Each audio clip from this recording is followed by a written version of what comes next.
Shalom saudaraku yang dikasihi Tuhan. Bagaimana kabar saudara hari ini? Kiranya setiap kita selalu ada dalam lindungan cinta kasih Allah. Saudara, kita berjumpa lagi di dalam Renungan Harian GKI Sangkrah, tepat pada hari ini, hari Rabu tanggal 2 Agustus 2023. Untuk itu, mari bersama-sama kita mengawali perenungan ini dengan kita berdoa meminta hikmat dan pimpinan dari Tuhan. Kita berdoa. Ya Tuhan Allah, Sang Pemilik kehidupan kami sungguh bersyukur ketika kami terus mengetahui bahwa Tuhan Allah selalu hadir dalam setiap kehidupan kami. Maka kerinduan kami untuk mau datang kepadamu mewujud di dalam kami ingin merenungkan firman Tuhan. Biarlah melalui firman yang akan kami dengarkan dan renungkan ini boleh menjadi sumber kekuatan bagi kehidupan kami hari lepas hari. Berfirmanlah ya Tuhan, karena setiap kami sudah siap untuk mendengarkan sabdamu. Di dalam namamu kami boleh berdoa dan mengucap syukur. Haleluya, amin. Jemaat yang dikasihi Tuhan, seorang bapak gereja bernama Anselmus, dia pernah mengutarakan tentang iman. Dia berkata di dalam bahasa Latin, Fides quaerens intellectum, yang memiliki arti bahwa iman itu mencari pengertian, iman itu mencari pemahaman. Artinya bahwa iman itu adalah sesuatu yang kita yakini, sesuatu yang terus kita cari, bukan sesuatu iman yang stagnan, mati. Ketika kita sudah percaya, sudah berhenti saja sampai situ. Ya, tidak, tetapi seperti yang dikatakan oleh Anselmus, bahwa iman itu selalu mencari pengertian. Artinya kita harus mengupayakan sesuatu supaya iman itu dapat bertumbuh. Nah, bagaimana supaya iman bertumbuh? Ya, tidak lain dan tidak bukan dengan kita terus menjalin relasi dengan Tuhan. Kita menjaga relasi kita, hubungan kita, lewat doa kita, lewat kehidupan kita yang selalu mengarah kepada Tuhan. Bahkan di dalam setiap pengalaman yang kita miliki, itu bisa membuat kita semakin mengenal Tuhan dan membuat iman kita semakin bertumbuh. Di dalam pembacaan kitab hari ini yang akan terambil di dalam Markus pasalnya yang keempat, ayatnya yang ke-31 sampai dengan 32 yang berkata demikian. Hal kerajaan itu seumpama biji sesawi yang ditaburkan di tanah. Memang biji itu yang paling kecil daripada segala jenis benih yang ada di bumi. Tetapi apabila ia ditaburkan, ia tumbuh dan menjadi lebih besar daripada segala sayuran yang lain, dan mengeluarkan cabang-cabang yang besar sehingga burung-burung di udara dapat bersarang dalam naungannya.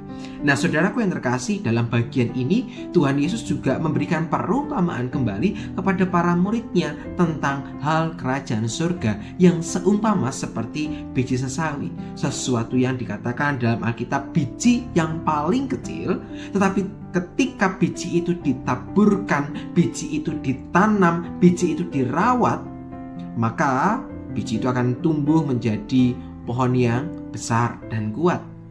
Sebab dikatakan di dalam ayat yang ke-32 bahwa tumbuhan itu akan mengeluarkan cabang-cabang yang besar sehingga burung-burung di udara dapat bersarang di dalam naungannya. Itulah juga yang berkaitan dengan iman. Iman kita digambarkan kecil atau tidak nampak. Siapa yang bisa melihat iman seseorang? Tetapi ketika iman itu kita sadari, iman itu kita rawat, iman itu terus kita berikan nutrisi dengan cara kita dekat dengan Tuhan, hidup seturut dengan kehendak-Nya. Iman yang dipelihara itu akan tumbuh menjadi pelindung yang kuat bagi kita. Di dalam setiap pergumulan yang kita alami, kita akan dikuatkan oleh karena iman kita.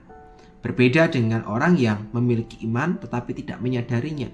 Bisa saja dia dapat masalah yang sama, tapi dia bisa memberikan respon yang berbeda. Sama saja dengan perumpamaan tentang biji sawi. Jika biji sesawi itu tidak ditabur, maka ia akan tetap menjadi biji yang kecil.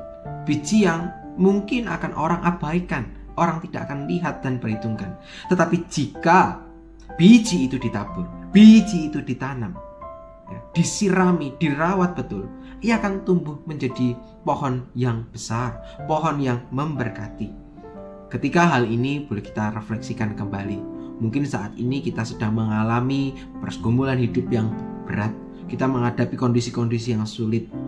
Ya, bisa bayangkan bahwa kita adalah biji sesawi yang sedang tumbuh.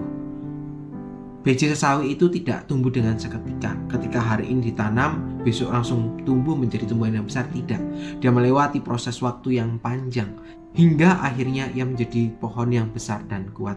Semuanya memerlukan sebuah proses, dan itu juga berbicara kepada setiap kita. Mungkin saat ini kita menghadapi kondisi-kondisi yang susah, kondisi yang sulit untuk kita pahami. Kita tidak menemukan jalan keluarnya. Tetapi Tuhan menghendaki kita untuk setia kepada perkara-perkara yang sedang kita hadapi. Dan percayalah bahwa setiap pengalaman itu akan menumbuhkan iman kita menjadi iman yang tangguh dan kuat. Dan ternyata kalau kita sadari, dari hal yang kecil, yang sederhana, dapat Tuhan jadikan menjadi sesuatu hal yang besar dan bermakna. Kiranya hal ini membuat kita memiliki kesadaran dan semangat untuk terus menumbuhkan iman kita hari lepas hari. Selamat bertumbuh bersama dengan Tuhan. Kiranya Tuhan menyertai setiap kita. Mari bersama-sama kita berdoa. Ya Tuhan Allah Bapa kami sungguh bersyukur ketika Tuhan kembali mengingatkan kami bagaimana kami harus berjuang di dalam kehidupan ini. Kami sungguh menyadari bahwa kami tidak bisa sendirian dalam menjalani badai hidup ini. Kiranya Tuhan beserta dengan kami menguatkan dan meneguhkan di dalam setiap langkah yang akan kami ambil. Terima kasih ya Bapa, di dalam nama-Mu kami boleh berdoa dan mengucap syukur. Haleluya, amin. Saudaraku yang dikasihi Tuhan, demikianlah perenungan kita hari ini. Selamat melanjutkan aktivitas, selamat berkarya bersama dengan Tuhan. Kiranya Tuhan senantiasa ada bersama dengan kita. Sampai jumpa.